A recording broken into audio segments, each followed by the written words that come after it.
நீங்கள் உங்கள் ட்ரீமை மேனிஃபெஸ்ட் பண்ண விஜுவலைசேஷன் பண்ணுறீங்களா, அஃபர்மேஷன் பண்ணுறீங்களா, எவ்வளோ நாளாக பாசிட்டிவாகவே இருக்கிறீங்களா? மாதங்கள் கடந்த போது, வருஷங்கள் கடந்த போது உங்களோட மேனிஃபெஸ்டேஷன் இன்னமும் உருவாகலையா? எனக்கு அந்த ஃபீலிங் தெரியும். லா ஆஃப் அட்ராக்ஷன் தியரியில் பார்க்குறதுக்கு ரொம்பவே சூப்பராக இருக்கிற மாதிரி தான் தெரியும். ரிசல்ட் இல்லைனா உங்கள் மைண்டில் ஒரு டவுட் உருவாகும். என்ன டவுட்னா, இது உண்மையிலேயே ஒர்க் ஆகுதா அப்படிங்கிற டவுட்டு தான். ஆனால் இருங்க, சயின்ஸும் ஸ்பிரிச்சுவாலிட்டியும் அக்ரி பண்ணுற ஒரு ஷாக்கிங் ட்ரூத் இருக்குது. இந்த ட்ரூத்தை நீங்கள் அண்டர்ஸ்டாண்ட் பண்ணிட்டீங்கன்னா அப்போ தான் மேனிஃபெஸ்டேஷன் ஸ்ட்ரகிள் இல்லாமல் கேரண்டியாக நடக்க ஆரம்பிக்கும். அது மட்டும் இல்லாமல் அடுத்து இங்கே சக்ஸஸ் ஸ்டோரி கேட்குறதுக்கு ரொம்பவே இன்ட்ரெஸ்டிங்காக இருக்கும். நிறைய பேர் நான் இதை மேனிஃபெஸ்ட் பண்ணேன், நான் இந்த டெக்னிக் யூஸ் அதை மேனிஃபெஸ்ட் பண்ணேன், இதை பண்ணேன், அப்படி பண்ணதுனால எனக்கு மேனிஃபெஸ்டேஷன் ஒர்க் ஆச்சு அப்படிங்கிற டெக்னிக்கெல்லாம் உங்களுக்கு கேட்கும் போது நல்லாயிருக்கும். அது ஏன் நமக்கு ஒர்க் ஆக மாட்டேங்குது அப்படிங்கிற டவுட்டும் நிறைய பேருக்கு இருக்கும். டோன்ட் வரி, அது உங்கள் ஃபால்ட் இல்லை. இதுக்கான அர்த்தம் நீங்கள் எவ்வளோ ஸ்ட்ராங்காக விஜுவலைசேஷன் பண்ணுறீங்க அப்படிங்கிறது இல்லை. அது மட்டும் இல்லாமல் நீங்கள் எவ்வளோ ஸ்ட்ராங்காக அஃபர்மேஷன் சொல்கிறீங்க அப்படிங்கிறதும் இல்லை. இதுக்கான மெயின் ரீசன் என்னென்னா உங்களோட எனர்ஜினா என்ன? அது உங்கள் வைப்ரேஷன் தான். இதுக்கான அர்த்தம் என்னென்னா, எக்ஸாம்பிளுக்கு இப்போ ரேடியோ ஸ்டேஷன் எடுத்துக்கலாம். இப்போ நீங்கள் ஒரு ரேடியோவை நீங்கள் ஒரு ஃப்ரீக்குவன்சியில் நீங்கள் டியூன் பண்ணால் தான் 100.5 அப்படிங்கிற ஃப்ரீக்குவன்சியில் நீங்கள் டியூன் பண்ணால் தான் அந்த சேனலுக்கான இது நம்மளால் கேட்க முடியும். அதே மாதிரி தான் உங்களோட மைண்டும் ஃப்ரீக்குவன்சியில் தான் வேலை செய்யும். நீங்கள் அதை உங்களுக்கு என்ன வேணுமோ அந்த இதில் நீங்கள் டியூன் பண்ணிங்கன்னா தான் அது உங்களுக்கு கிடைக்கும். சயின்ஸால் ப்ரூவ் பண்ணப்பட்ட ஒரு ஷாக்கிங் ட்ரூத் நான் உங்களுக்கு இப்போ சொல்ல போகிறேன்.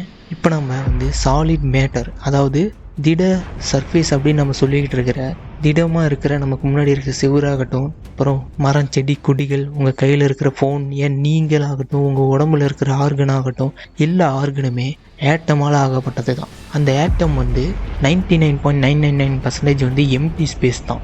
அதாவது அந்த ஆட்டம் ஃபுல்லாக ஒன்றுமே இல்லை. மீதி 0.00% என்னென்னா வேவ் பார்ட்டிகல் ஆஃப் எனர்ஜி. அதாவது உங்களை சுற்றி இருக்கிற எல்லாமே எனர்ஜியால் ஆக்கப்பட்டது தான். நீங்கள் சும்மா யோசிக்கிற அந்த எண்ணங்களும் எனர்ஜியே தான். நீங்கள் எந்த எனர்ஜியை வெளியே அனுப்புகிறீங்களோ அந்த எனர்ஜி உங்களுக்கு ரிப்பீட்டாக திரும்ப வரும். நம்மளோட தாட்ஸும் எனர்ஜி தான், நம்மளோட எமோஷனும் எனர்ஜி தான். நம்மளோட எமோஷன் அதிகமாக இருக்க அது நம்மளுக்கு ஒரு பர்ஃபெக்டான ஒரு எனர்ஜியாக மாறிடும். அந்த எனர்ஜி யூனிவர்ஸுக்கு சிக்னல் அனுப்பும் வைப்ரேஷனில்.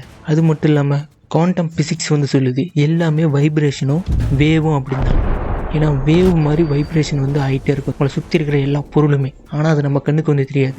மைக்ரோஸ்கோபிக் லெவலில் பார்க்கும் போது தான், குவாண்டம் லெவலில் பார்க்கும் போது தான் அது வைப்ரேட் ஆகிட்டு இருக்கும். நிக்கோலா டெஸ்லா, இவரை பற்றி கண்டிப்பாக உங்களுக்கு தெரிஞ்சிருக்கும். ரொம்ப பெரிய ஒரு இன்வென்டர். இவர் என்ன சொல்லியிருக்காருன்னா, நீங்கள் யூனிவர்ஸை பற்றி நீங்கள் தெரிஞ்சுக்கணும்னா think and terms of energy, frequency and vibration. இதோட பாணியிலேருந்து நீங்கள் யோசிச்சு பாருங்கள். அப்போ தான் உங்களால் யூனிவர்ஸோட ரகசியத்தை புரிஞ்சிக்க முடியும், அது கூட கம்யூனிகேட் பண்ண முடியும். அதுதான் இதுக்கான அர்த்தம். உங்கள் பிரெயின்லேருந்து வர எலக்ட்ரோ மேக்னெட்டிக், அதாவது ஃப்ரீக்வன்சியை விட உங்கள் ஹார்ட்லேருந்து வர எலக்ட்ரோ மேக்னெட்டிக் வேவ்ஸ் 5000 மடங்கு பவர்ஃபுல்லானது. அதனால தான் மைண்டில் நீங்கள் சும்மா யோசிச்சுட்டு இருக்கிறத விட உங்களோட ஹார்ட்லேருந்து நீங்கள் ஃபீல் பண்ணிங்கன்னா இன்னும் ஈஸியாக நீங்கள் மேனிஃபெஸ்ட் பண்ணலாம். சரி, இதெல்லாம் ஓகே, கேட்குறதுக்கு நல்லா இருக்குது, நம்ம வைப்ரேஷன் எல்லாம் பக்காவாக மேட்ச் ஆகுது, இது எல்லாத்தையும் நான் பக்காவாக பண்ணுறேன், என்னோட முடிஞ்ச அளவுக்கு நான் வைப்ரேஷனை மெயின்டைன் பண்ணுறேன், எனர்ஜியை கவனிக்கிறேன், எல்லாம் பண்ணுறேன், அப்புறம் ஏன் என்னோட மேனிஃபெஸ்டேஷன் ஃபெயில் ஆகுது அப்படின்னா அதுக்கான ரீசன் என்னென்னா, இப்போ நீங்கள் எக்ஸாம்பிளுக்கு ஐ எம் வெல்த்தி, நான் பணக்காரனாக இருக்கேன் அப்படின்னு நீங்கள் சொல்கிறீங்க. ஆனால் டீப் இன்சைடில் நீங்கள் ஸ்கேரியாகவும் இருக்கீங்க. இப்போ நீங்கள் ஒரு லா ஆஃப் அட்ராக்ஷன் 1 வருஷமாக தான் நீங்கள் யூஸ் பண்ணிகிட்ருக்கீங்க. கிட்டத்தட்ட ஒரு 25 வருஷமாக நீங்கள் என்ன பண்ணுறீங்க, அதே ஸ்கேரி மைண்ட் செட்டில் தான் இருந்திருக்கீங்க. அதாவது என்கிட்ட பணம் இல்லை அப்படிங்கிற மைண்ட் செட்டில் தான் இருக்கீங்க. இப்போ நீங்கள் ஜஸ்ட்டு 1 வருஷம் சொல்கிறதுனால எதுவுமே மாறும். சில பேர் சொல்லலாம் 24 ஹவர்ஸில் சேஞ்ச் நடக்கும், ஸ்மால் சேஞ்ச் வரும், அந்த சேஞ்ச் வரும், எல்லா சேஞ்சுமே வரும். நான் இந்த டயக்ராம் மூலிமா எக்ஸ்பிளைன் பண்ணுறேன் பாருங்க. சேஞ்ச் வரும், ஆனால் அந்த சேஞ்சை நம்ம மெயின்டைன் பண்ணலன்னா ஈஸியாக மறைஞ்சு போயிடும், உடனே மறைஞ்சு போயிடும். உங்களுக்கு அப்படி நடந்த மாதிரியே ஞாபகம் இருக்காது. இதுதான் உங்களோட லைஃப் பாத். அதாவது நீங்கள் ஸ்கேரி மைண்ட் செட்டில் ஃபியரோட லேக்கோட இந்த போகிற பாத். இப்போ நீங்கள் அபண்டன்ஸ் மைண்ட் செட்டுக்குள்ளே வரீங்க. அதாவது ஹாப்பினஸ் மைண்ட் செட்டுக்குள்ளே வெல்த் மைண்ட் செட்டுக்குள்ளே நீங்கள் இப்படி வரீங்க. நீங்கள் என்ன பண்ணுறீங்கன்னா இப்படியே போயிட்டே இருக்கீங்க. இந்த பாத்தும் இப்படியே தான் இருக்குது. நீங்கள் என்ன பண்ணுவீங்கன்னா போயிட்டே இருக்க என்ன ஆகுனா டக்குன்னு இதோட திரும்ப இந்த லைனோட இது ஜாயிண்ட் ஆகும். நீங்கள் என்ன பண்ணணும்னா அப்படியே நீங்கள் திரும்ப போகணும், இந்த மாதிரி பாத்தில் போகணும். அதை விட்டுட்டு நம்ம அப்படியே இது கஷ்டமாக இருக்குது, இதை ஃபாலோ பண்ண முடியல அப்படின்னு நம்ம சொல்லிட்டு நேராக அப்படியே ஓல்டு பாத்வேக்குள்ளேயே நம்ம போயிடுவோம். இதுதான் வந்து நிறையா பேர்த்துக்கு வந்து மேனிஃபெஸ்டேஷன் ஃபெயில் ஆகிறதுக்கான ஒரு ரீசன். ஏன்னா நம்ம மேனிஃபெஸ்ட் பண்ணும் போது நம்மளோட ஓல்டு பிலீஃப்ஸ் எல்லாத்தையுமே வந்து அதுக்கு எதிராக வந்து ஃபைட் பண்ணும். நாம் வந்து அதுக்கு எதிராக நமக்கு நாமளே ஃபைட் பண்ணிக்கணும். நம்மளுக்குள்ளே மண்டைக்குள்ளே இருக்கிற ப்ரோக்ராமுக்கு எதிராக நம்ம வந்து ஃபைட் பண்ணணும். சரி, எங்களுக்கு எல்லாமே இப்போ புரியுது, மேனிஃபெஸ்டேஷன் எப்படி ஃபெயில் ஆகுது அப்படிங்கிறது எனக்கு புரியுது. இதுதான் நம்ம வந்து கன்சிஸ்டன்சியாக இருக்கணும் அப்படிங்கிறதும் தெரியுது, பாதியில் விடக்கூடாது. அடுத்து வந்து எனக்கு எனர்ஜியும் தெரிஞ்சிச்சு. எனர்ஜி, ஃப்ரீக்வன்சி, வைப்ரேஷன் எல்லாமே தெரியுது. இப்போ யூனிவர்ஸ் தான் நான் வந்து என்னால் வைப்ரேஷனையும் கட்டுப்படுத்த முடியும். இப்போ நான் அதை எப்படி வந்து பண்ணுறது? ஃபஸ்ட்டு வந்து அவேர்னஸ். அதாவது இப்படியெல்லாம் உங்களை சுற்றி இதெல்லாம் எனர்ஜி தான், இதெல்லாம் வைப்ரேஷன் தான் அப்படிங்கிற அந்த அவேர்னஸ் இல்லாமல் நம்மளால் அந்த எனர்ஜியிலேருந்து நம்மளால் யோசித்து பார்க்க முடியாது. அதனால் முடிஞ்ச அளவுக்கு அவேராக இருங்க. அதாவது நெகட்டிவாக யோசிக்கும் போது அந்த அவேர்னஸ் வர மாதிரி, நான் நெகட்டிவாக யோசிச்சேன்னா என்னோடய நெகட்டிவ் எனர்ஜிக்கு வந்து அது வந்து யூனிவர்ஸ் வந்து ரெஸ்பான்ஸ் பண்ணும் அப்படிங்கிற ஒரு சின்ன பிலீஃபை வந்து நீங்கள் யூஸ் பண்ணிக்கோங்க. ரிப்பீட்டடாக சொல்லுங்கள். எப்போ நீங்கள் கவலையாக இருக்கீங்களோ இப்போ வந்து என்னை சுற்றி இருக்கிற எல்லாமே எனர்ஜி, வைப்ரேஷன். இப்போ நானும் ஒரு வைப்ரேஷன். இப்போ நான் வந்து ஒரு மேக்னெட் மாதிரி.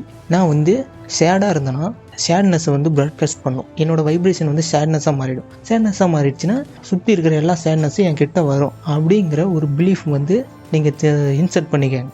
கஷ்டம் தான் ஸ்டார்டிங்கில், ஆனால் நீங்கள் இதை ப்ராக்டிஸ் பண்ணிட்டீங்கன்னா ரொம்பவே பெனிஃபிட்டாக இருக்கும். ஆனால் அதாவது அவேர்னஸ், உங்களுக்கு ஏதாவது அன்வான்டான ஃபீலிங் வரும்போது இப்படி நீங்கள் யோசித்து வச்சு பண்ணிக்கலாம். இது வந்து நமக்கு இன்புட் மெமரி மாதிரி. இந்த இடத்துல இப்படி நடந்தால் இதை நம்ம பண்ணணும் அப்படிங்கிறத வந்து முன்னாடியே நம்ம சொல்லிடுறோம். எமோஷன் வந்து எப்படி ஸ்டார்டிங் பாயிண்ட்லேருந்து உருவாகுதுன்னா, இது வந்து ரொம்ப சீக்ரெட்டாக வந்து நிறைய பேர் மெயின்டைன் பண்ணுவாங்க. அதுவும் இல்லாமல் நிறைய பேர்த்துக்கு இது வந்து தெரியாது. நான் சொல்கிறேன் பாருங்கள், எமோஷனை வந்து நீங்கள் ஈஸியாக கண்ட்ரோல் பண்ணுறதுக்கு உங்களோட ஃபோக்கஸை வந்து நீங்கள் கண்ட்ரோல் பண்ணணும். அதாவது நீங்கள் எந்த இடத்து மேலே உங்கள் கவனத்தை வச்சுருக்கீங்க அப்படிங்கிறது மேலே நீங்கள் வந்து நோட் பண்ணணும். இதுக்கான அர்த்தம் என்னென்னா, இப்போ நீங்கள் ஒரு சேடாக இருக்கீங்கன்னா எதனால சேடாக இருக்கீங்க, ஏதாவது ஒரு காரணம் இருக்கும். ஏதாவது அந்த சின்ன காரணத்து மேலே நீங்கள் ஃபோக்கஸ் பண்ணிக்கிட்டே இருக்கும்போது உங்களுக்கு வந்து சேட்னஸ் வந்து க்ரியேட் ஆகும். அதே அந்த ஃபோக்கஸை வந்து வேறு ஒரு ஹாப்பியாக இருக்கிற ஒரு பொருள் மேலே நீங்கள் வந்து ஃபோக்கஸ் பண்ணிங்கன்னா அந்த ஃபோக்கஸ் வந்து மாறும் போது அந்த ஃபோக்கஸ் மாறினதுனால அந்த சேட்னஸ் அப்படிங்கிற எமோஷன் வந்து மாறிடும். அதுக்கு மேலே ஹாப்பியாக மாறிடும். ஆனால் திரும்ப அது வந்து வரும். திரும்ப அதே மாதிரி வந்து நீங்கள் ஃபோக்கஸ் கொண்டுட்டு வந்துகிட்டே இருங்க. உங்களோட கரண்ட் ஸ்டேட்டை வந்து நீங்கள் நோட்டீஸ் பண்ணுங்கள். நோட்டீஸ் பண்ணிவிட்டு ஒரு கேள்வி வந்து கேளுங்க, வாட் ஐ ஆம் ஃபீலிங் ரைட் நவ். அதாவது அந்த கேள்விக்கு வந்து ஆன்சர் பண்ணுங்கள். ஸ்ட்ரெஸ்டாக இருக்கீங்களா, சேடாக இருக்கீங்களா அப்படிங்கிற அந்த கேள்விக்கு வந்து ஆன்சர் பண்ணுங்கள். பி ஆனஸ்ட்டாக ஆன்சர் பண்ணுங்கள்.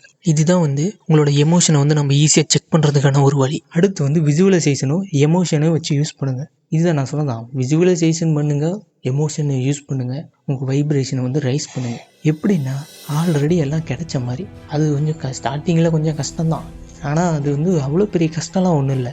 ஈஸி தான் அது விசுவலைசேஷன் பண்ணுறது. எத்தனை பேர் இங்கே நெகட்டிவாக நம்ம விசுவலைசேஷன் பண்ணுறோம். ஒரு விஷயம் நடக்கவே நடக்காது, ஆனால் நம்ம அதை எவ்வளோ மோசமாக விசுவலைசேஷன் பண்ண முடியுமோ அந்தளவுக்கு மோசமாக அடிமட்டத்தில் இருந்து நம்ம விசுவலைசேஷன் பண்ணுவோம். இப்படியெல்லாம் நடந்தால் என்ன ஆகும் அப்படிங்கிறது எல்லாத்தையும் எக்ஸ்பீரியன்ஸ் பண்ணுவோம் நம்ம மைண்டுக்குள்ளேயே. பண்ணுறீங்களா பண்ணலீங்களா நீங்களே யோசிச்சு பாருங்கள். ஒரு ஒஸ்ட் கேஸ் சினோரியோ வந்து நீங்கள் டெய்லியும் ஒரு தரவணைச்சி விசுவலைசேஷன் பண்ணாமல் இருந்து பாருங்கள் பார்ப்போம். அதாவது நினச்சி பார்க்குறது தான் நான் விசுவலைசேஷன் சொல்கிறேன். சும்மா நினச்சி பார்க்குறீங்களா, பாட்டு கேட்டுட்டு போகும்போது, பஸ்ஸில் போகும்போது, வண்டியில் போகும்போது, சும்மா வந்து உட்காந்து டிவி பார்த்துட்டு இருக்கும்போது, அப்போ நான் சொல்கிறேன், அதைத்தான் நான் சொல்கிறேன்.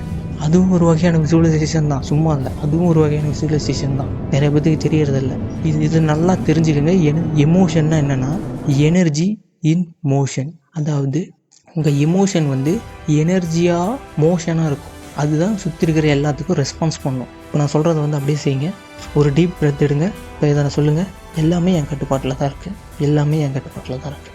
நான் எப்போ என் கட்டுப்பாட்டை இழக்கிறேனோ அடுத்த செகண்டு எல்லாம் என் கட்டுப்பாட்டை விட்டு மீறி போயிடும். மைண்டுக்குள்ளே இருக்கிற கண்ட்ரோலை நீங்கள் இழந்துட்டீங்கன்னா சுற்றி இருக்கிற எல்லாமே உங்கள் கட்டுப்பாட்டை விட்டு போயிடும். நீங்கள் இதை அண்டர்ஸ்டாண்ட் பண்ணோம்னா திரும்ப இதை சொல்லுங்கள். உங்களுக்கு அப்புறம் வந்து இதுக்கான அர்த்தம் வந்து தானாக வந்து புரிய வரும். நிறைய பேர் நினைக்கலாம், நான் வந்து வருஷ கணக்கில் மேனிஃபெஸ்ட் பண்ண சொல்கிறேன், 25 வருஷம் பண்ணதில் இந்த 5 நாள் பண்ணால் ஒன்றும் ஆகாதுன்னு நான் சொல்கிறேன். ஆனால் உண்மை என்னென்னா, நீங்கள் இன்ஸ்டண்ட்டாக வைப்ரேஷன் வந்து ஸ்விட்ச் பண்ணலாம். 17 செகண்டு தான் உங்கள் வைப்ரேஷன் வந்து ஸ்விட்ச் ஆகிடும். 3 நிமிஷத்தில் நீங்கள் ஒரே விஷயம் வைப்ரேஷன் வந்து ஸ்விட்ச் பண்ணிக்கிட்டே இருக்கலாம். ஆனால் நம்ம அதை வந்து மெயின்டைன் பண்ணணும். மெயின்டைனில் தான் இங்கே வந்து பிரச்சனை இருக்குது. ஈஸியாக ஸ்விட்ச் பண்ணிவிட்டு ஸ்மால் திங்ஸை வந்து நம்ம அட்ராக்ட் பண்ணலாம். ஆனால் நம்ம அதை வந்து மெயின்டைன் பண்ணிக்கிட்டே இருந்தோம்னா நமக்கு இன்னும் கிரேட்டரான திங்ஸ் வந்து அட்ராக்ட் ஆகும். ஆனால் நான் ஒரு விஷயம், நீங்கள் அந்த மாதிரி மெயின்டைன் பண்ணும் போது சிம்பிளாக வந்து எதுவுமே அந்த அட்ராக்ட் ஆகாத மாதிரியே இருக்கும். ஆனால் கொஞ்ச நாள் கழித்து அதுக்கான ரிசல்ட் வந்து உங்களுக்கு தெரியும். அடுத்து ஃபர்தராக நீங்கள் வந்து விசுவலைசேஷன் பண்ணும்போது மைண்டு வந்து எப்போவுமே பிக்சர்ஸில் ஒர்க் ஆகும், பாடி வந்து எப்போவுமே கெமிக்கலில் வந்து ஒர்க் ஆகும். நீங்கள் வந்து உங்கள் மைண்டுக்கு நீங்கள் ப்ரோக்ராம் பண்ணும்போது அந்த விஷயத்தை வந்து ஒரு பிக்சராக வந்து இமேஜின் பண்ணிக்கோங்க. உங்களோட வெல்த்தி லைஃப்பை வந்து ஒரு பிக்சராக உங்கள் மைண்டுக்குள்ளேயே இமேஜின் பண்ணிக்கோங்க. இமேஜின் பண்ணிவிட்டு அதை டீட்டெயிலாக எக்ஸ்பீரியன்ஸ் பண்ணுற மாதிரி அப்படியே மைண்டுக்குள்ளேயே எக்ஸ்பீரியன்ஸ் பண்ணுங்கள். ஆல்ரெடி கிடைச்ச மாதிரி இது வந்து உங்கள் பிரெயினுக்கு வந்து இமேஜினேஷன்னா என்ன, ரியாலிட்டினா என்ன அப்படிங்கிறதுக்கு வந்து வித்தியாசம் தெரியாது. இதை நீங்கள் கண்டினியூஸாக ப்ராக்டிஸ் பண்ணி எமோஷன்லாம் உண்டாகும் போது இதை அது பிலீவ் பண்ணிடும். பிலீவ் பண்ணதுக்கப்புறமா அதுக்கான ஆக்ஷன் வந்து எடுக்க ஆரம்பிக்கும். இந்த மெத்தடை வச்சு தான் நீங்கள் வந்து ஈஸியாக உங்களோட டிசைரை வந்து ஃபுல்ஃபில் பண்ணிக்கலாம். இது வந்து கெஞ்சறதில்லை, ஃபோர்ஸ் பண்ணி ஒரு விஷயத்தை அடையிறதில்லை, பல வருஷங்களே காத்திருக்கிறதும் இல்லை. நம்மளோட வைப்ரேஷன் ஸ்டேட்டை வந்து மாற்றுறது. ஏன்னா because your vibration changes your reality. உங்களோட ரியாலிட்டிக்கு நீங்கள் சேஞ்ச் ஆகிட்டீங்கன்னா உங்களோட ரியாலிட்டிக்கு வேறு வழியே கிடையாது. அது சேஞ்ச் ஆகி தான் ஆகணும். ஏன்னா நாம் தான் அதை வந்து அப்சர்வ் பண்ணிகிட்டு இருக்கோம். குவாண்டம் ஃபிசிக்ஸ் என்ன ப்ரூவ் பண்ணியிருக்குன்னா, இந்த எக்ஸ்பெரிமெண்ட்டை பற்றி நீங்கள் கேள்விப்பட்டிருக்கலாம். இதுதான் அப்சர்வர் எஃபெக்ட். நீங்கள் வேவ் ஸ்டேட்டில் அப்சர்வ் பண்ணிங்கன்னா அது வேவ் மாதிரி இருக்கும். பார்ட்டிக்கலாக பார்த்தீங்கன்னா அது வந்து பார்ட்டிக்கல் மாதிரி தெரியும். இந்த மேட்டர் தான் யூனிவர்ஸில் இருக்கிற எல்லா பொருளால் உருவாக்கப்பட்டிருக்கு. அதாவது நாம் அதை இருக்குன்னு நினச்சி பார்க்கும்போது அது இருக்கும், இருக்காதுன்னு நினச்சி பார்க்கும்போது அது வந்து இருக்காது. அதே மாதிரி தான் உங்கள் ரியாலிட்டியும். நீங்கள் அது உங்களுக்கு நடக்கும்னு நினச்சி பார்க்கும்போது அது நடக்கும், நடக்காதுன்னு நினச்சி பார்க்கும்போது அது நடக்காது. இதுக்கு தான் உங்கள் கான்சியஸ்னஸ். இப்போ உங்களுக்கு புரிஞ்சிருக்குமே, உங்களோட கான்சியஸ்னஸ் வந்து சுற்றி இருக்கிற ரியாலிட்டியை அஃபெக்ட் பண்ணி அந்த மேட்டரையே வந்து சேஞ்ச் பண்ணுற அளவுக்கு ரொம்ப ரொம்ப பவர்ஃபுல்லானது. நீங்கள் யோசிச்சு பாருங்கள், மனுஷங்க உருவானத்துலேருந்து எவ்வளோ விஷயங்கள் வந்து மாறி இருக்குது. நடக்கவே முடியாதுன்னு நினச்ச எல்லா விஷயங்களும் வந்து மைண்டுக்குள்ளேருந்து தான் தோன்றுச்சு. ஒரு காலத்தில் மனுஷனால் பறக்கவே முடியாது அப்படின்னு சொல்லிட்டு இருந்தாங்க. ஆனால் ஒருத்தரோட மைண்டில் ஒரு விஷன் இருந்தது, ஒரு 2 பேர்த்தோட மைண்டில் விஷன், மைண்டுக்குள்ளே கான்சியஸ்னஸில் அந்த ஐடியா இருந்தது. அதாவது அவரோட மைண்டுக்குள்ளே அதை எப்படி அவர் தன்னோட ஃபிசிக்கல் ஃபார்முக்கு வந்து மாற்றிருப்பார். அதாவது எல்லாமே வந்து மைண்டுக்குள்ளேருந்து தான் தோன்றப்படும். நல்லா தெரிஞ்சுக்கங்க, மைண்டுக்குள்ளே இருந்து மட்டும்தான் எல்லா ஃபேமஸான பொருட்கள், நீங்கள் வச்சுருக்கிற எல்லா இதுவுமே மைண்டுக்குள்ளேருந்து தான் ஃபஸ்ட்டு வந்து உருவாகிருக்கும். ஏன்னா அது ஒரு ஐடியா, ஒரு பர்சனோட ஐடியா தான் ஃபிசிக்கலாக வந்து மேனிஃபெஸ்ட் பண்ண முடியும். அவங்களால பண்ண முடியுங்கும் போது உங்களாலையும் அதை வந்து பண்ண முடியும். உங்களுக்கும் அதே அளவுக்கு பவர் இருக்குது. அவங்களுக்கும் நமக்கும் இருக்கிற ஒரே ஒரு வித்தியாசம் என்னென்னா, அவங்களுக்கு நம்மளோட அதிகப்படியான இன்ஃபர்மேஷன் தெரிஞ்சிருக்கு. அதுதான் நமக்கு வேல்யூபுளான ஜென்யூனான குட் இன்ஃபர்மேஷனை வந்து நம்ம கலெக்ட் பண்ணணும். சும்மா ஏனோ தானோன்னு இல்லை. அந்த இன்ஃபர்மேஷனை கொடுக்க தான் நான் இருக்கேன். அப்படியே சப்ஸ்கிரைப். மேனிஃபெஸ்ட் பண்ணுறது வந்து லக் இல்லை, அது வந்து ஒரு அலைன்மெண்ட். உங்கள் வைப்ரேஷன் வந்து சேஞ்ச் ஆகாமல், உங்களோட தாட்ஸ் வந்து சேஞ்ச் ஆகாமல், உங்களோட இன்னர் பிலீஃப்ஸ் வந்து சேஞ்ச் ஆகாமல் உங்களோட லைஃப் வந்து சேஞ்ச் ஆகிறது ரொம்ப கஷ்டம். அடுத்த தடவை நீங்கள் ரொம்ப லோவாக ஃபீல் பண்ணும்போது இதை வந்து நல்லா ஞாபகம் வச்சுக்கோங்க. யூனிவர்ஸ் வந்து ஒரு மிரர். நீங்கள் என்ன அதுக்கிட்ட முகத்தை காட்டுறீங்களோ அதை அப்படியே திருப்பி காட்டிடும். நீங்கள் சோகமாக மூஞ்சி வச்சுட்டு போய் அந்த மிரருக்குள்ளே பார்த்தீங்கன்னா திரும்ப அது வந்து சோகத்தை தான் காட்டும். நீங்கள் சந்தோஷமாக மூஞ்சி வச்சுக்கிட்டு போய் அதுக்கிட்ட காட்டினீங்கன்னா அது திரும்ப உங்களுக்கு சந்தோஷத்தை தான் காட்டும். ஏதாவது டவுட் இருந்தால் கமெண்ட் பண்ணுங்கள். அப்புறம் மக்களே, நம்ம வந்து பிளாகும் வந்து ஆரம்பிச்சிருக்கோம். வந்து என்னென்னா, வீடியோவோட எல்லா சம்மரியும் அந்த இதில் இருக்கும், டீட்டெயில்டு சம்மரியாக இருக்கும். வீடியோவில் சொல்லாதது கூட அதில் இருக்கும். நிறையா ஸ்டெப் பை ஸ்டெப் இன்ஸ்ட்ரக்ஷனும் இருக்கும். அப்புறம் வந்து வீடியோவாக மேக் பண்ணாத இன்ஃபர்மேஷனும் அந்த பிளாகில் வந்து இருக்கும். இதுக்கு மேலே நான் வந்து அப்டேட் பண்ணுவேன். அதுலேயும் நீங்கள் ஒரு கண்ணு வச்சுக்கோங்க. நம்ம எல்லோரும் ஒன்றா சேர்ந்து நம்ம ட்ரீம் லைஃப்பை மேனிஃபெஸ்ட் பண்ணுவோம்.